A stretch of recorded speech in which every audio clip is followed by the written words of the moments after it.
Chers amis géorgiens, à la veille du premier anniversaire de l'octroi à la Géorgie du statut de candidat à l'adhésion, il m'a semblé important de passer ce message à travers cette courte vidéo. D'abord pour vous dire que les aspirations européennes du peuple géorgien, inscrites dans la constitution géorgienne, ne sauraient être trahies. Le rêve européen de la Géorgie ne doit pas s'éteindre. Ce choix du chemin européen, c'est votre décision souveraine. Ce choix de rejoindre la famille européenne, c'est celui qui s'exprime aujourd'hui pacifiquement à Tbilissi, mais aussi dans plusieurs dizaines de villes dans le pays.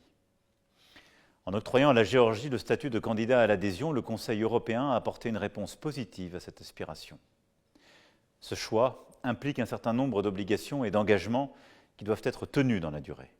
La voie est tracée.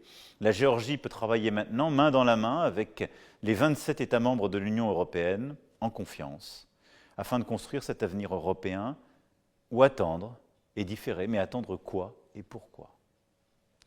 J'en viens à ce que représente ce choix européen.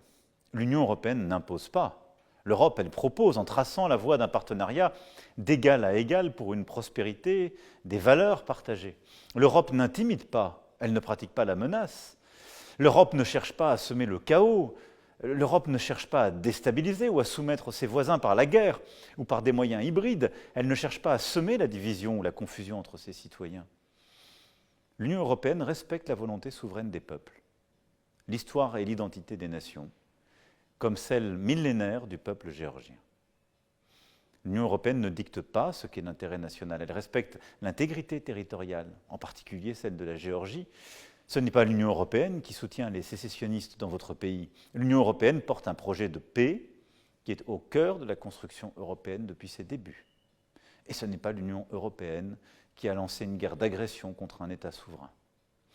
Oui, l'Europe, c'est la solidarité, le choix de la paix, la défense collective des intérêts stratégiques communs à une même famille. L'Europe, ce n'est pas le chantage, c'est l'acceptation de règles comme moyen de régler les différends. C'est à la Géorgie de choisir son destin. Et pour cela, la voix des Géorgiens doit être écoutée et respectée. Enfin, je veux ici vous redire que nous nous tenons à vos côtés en soutien à vos aspirations européennes et démocratiques. La Géorgie ne peut espérer progresser sur son chemin européen si les manifestations pacifiques sont réprimées avec un recours disproportionné à la force, si les organisations de la société civile, les journalistes, les membres des partis d'opposition sont inquiétés, si les libertés d'expression et de rassemblement ne sont pas respectées. Je veux croire qu'un chemin existe, en conformité avec les aspirations européennes du pays, celui d'un dialogue ouvert, respectueux, avec toutes les forces politiques et les organisations de la société civile. Ce dialogue est de la responsabilité de tous les Géorgiens. Il doit permettre aux Géorgiens précisément de reprendre en main leur destin. Ce chemin, c'est le vôtre.